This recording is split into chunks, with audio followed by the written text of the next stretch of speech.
lang kami ngayon ako sa miss ko talaga. Talaga? Chef! What's up? Kamusta naman ang pagluluto, Sir Grabe, Waki? napagod ako kanina magluto. Bilis naman ng pagod. Kanya ba magpagod?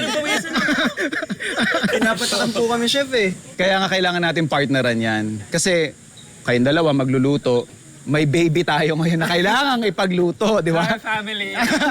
Baby Sean, I'll be your chef daddy for today, iho. Dadalhin ko ang Davao dito sa QC para sa'yo through your favorite comfort food. Your dish is my command. The best to, chef, ah. Yes! Yung ating halaan. Sa inyo tawag imbaw, no? Imbaw ang tawag namin. Bakit ito yung special request mo sa atin? Ito, these two kasi talaga, when I was in Davao, whenever I think about eating, kunyari, with my mom, with my family, with my dad, ito talaga yung naiisip ko agad na mga ulam. Kape-kape muna kayo dyan. Mabilis lang to, don't worry. Para hindi lumamig yung langka na niluto Yes, chef. mo, Waki. Alright. So ito naman, yung hito natin, just seasoned it with salt, pepper, tapos cornstarch and some onion garlic powder. May special preparation ba kayo dito? Or yung buo yung pag naalala mo? Usually buo. Buo, mas naalala ko gano'n. Yung alam mo, parang may segment siya. Yes, nahihiwa-hiwa sa Oo, gitna. tapos kailangan malutong talaga pag gano'n. Yan yung tinatry nating ma-achieve dito sa ating coating, kumbaga. Yes. That's why we use cornstarch para it would give us a crispier product. Ire-rest lang muna natin yung ating hito. Tapos, prepare na natin yung iyong imbaw. Wow! Imbaw soup. So, I'm not sure how exactly you guys prepare it. Ang tumatatak sa akin sa isip ko when I think about the soup is yung color niya. Murky water. Yes! That's the reason why I specifically used rice wash doon sa ating pinaka-base ng ating sabaw.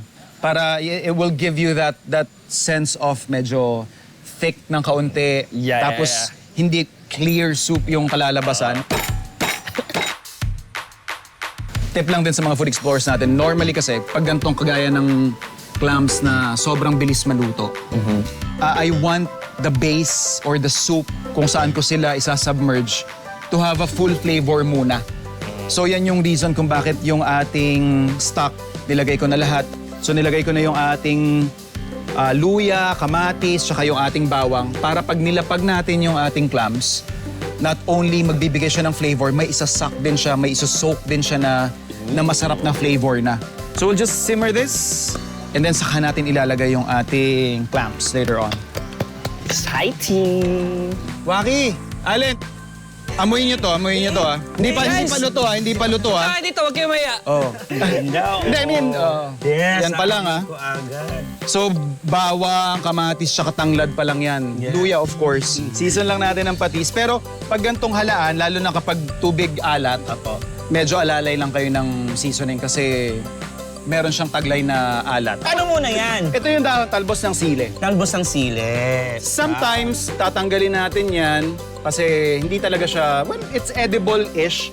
Pero para mas komportable, tinatanggalan natin siya ng talbos. Pero gusto ko lang din siyang gawing parang garnish. Para habang kumakain kayo, bubuklatin nyo yung inyong halaan. Tapos, hawakan nyo yung dahon ng sili. Tapos, Yes. eh. Di ba? Sean, hindi ka na pwede dito. Amin lang to, ah. So ito, i-simmer lang natin ng around 6 to 10 minutes. Yes. Once na bumuka na yung ating halaan, Perfect pwede na. na mag-serve.